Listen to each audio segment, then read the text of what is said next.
Breaking news, Pakistan 5 টুকরো হচ্ছে। কিভাবে, কেন, ফুল ফ্রেমে দেখাবো পাকিস্তানের মানচিত্র এই মুহূর্তে। পাকিস্তানের মানচিত্র দেখলে আপনারা বুঝতে পারবেন কেন পাকিস্তান এই মুহূর্তে টুকরো টুকরো হয়ে যেতে পারে, 5 ভাগে টুকরো টুকরো হয়ে যেতে পারে। ভালো করে দেখুন।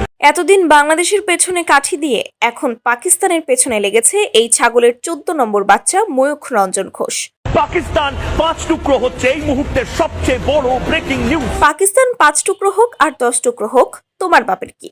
যখন এর মাথায় মৃগী রোগ ওঠে তখনই একরকম বাদর খেলা দেখায় এই ছাগল। এই ময়ূখ রঞ্জন সংবাদ পরিবেশনের নামে যে পরিমাণ কুকুরের মতো ঘেউ ঘেউ করে, রাস্তার পাগলা কুকুরও এভাবে ঘেউ ঘেউ করে না। গুড়া কৃমিতে কামড়ায় সব সময় এই ভণ্ডকে। এই শালাদের লজ্জা শরম বলতে কিছুই নেই। কিভাবে তিলকে তাল আর তালকে বেতালে গড়ানো যায় তা ভালো করেই জানে এই গোমূত্রখোর মলম বিক্রেতা। রঞ্জন ঘোষ এই মুহূর্তে জবাব চায় বাংলার মেগা এক্সক্লুসিভ। ভাত দে গরম ভাত দে। তুমি হেলে ধরতে পারো না, তুমি কেউটা ধরতে বেরিয়েছো। নে বাবা, তোর দেশ তোর কাছে থাক, আমি যাই পালাই। বাংলাদেশ যেভাবে অস্ত্র বাংলাদেশে ঢুকছে, বাংলাদেশ হয়তো টুকরো টুকরো হয়ে বিভিন্ন ভাগে ভাগ হয়ে যেতে পারে এবং গৃহযুদ্ধ লাগতে পারে।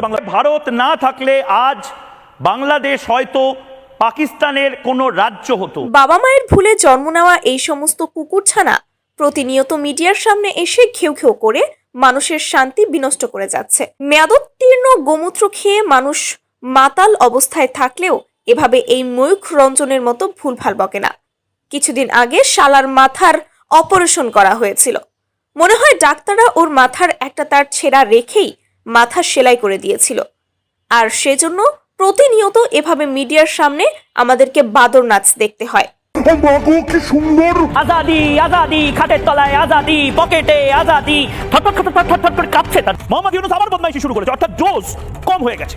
বাংলাদেশ নিয়ে কথা বলতে হচ্ছে। ইউনূসের যে বদমাইশি, সে বদমাইশি দেখে চুপ থাকা গেল না। একই বৃন্তে তুইতে কুসুম, কিসের কুসুম? একই বৃন্তে তুইতে কুসুম, কিসের কুসুম? আমার মনে হয় এ শালাকে বাংলাদেশের পাবনা মানসিক হাসপাতালেও ভর্তি নেবে না। এর জন্য নতুন করে পশ্চিমবঙ্গে অত্যাধুনিক উন্নত মানের পাগলা গারদ বানাতে হবে এবং সেখানে প্রতিদিন 7 বার করে ডিম থেরাপি দিলে মনে হয় এর কিছুটা মানসিক রোগ ভালো হতে পারে।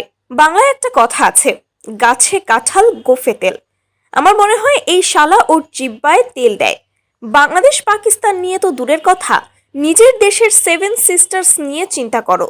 আগে নিজেদের 7 রাজ্য রক্ষার চেষ্টা করো, পরে বাংলাদেশ আর পাকিস্তানের চিন্তা করো, এটাই ভালো হবে।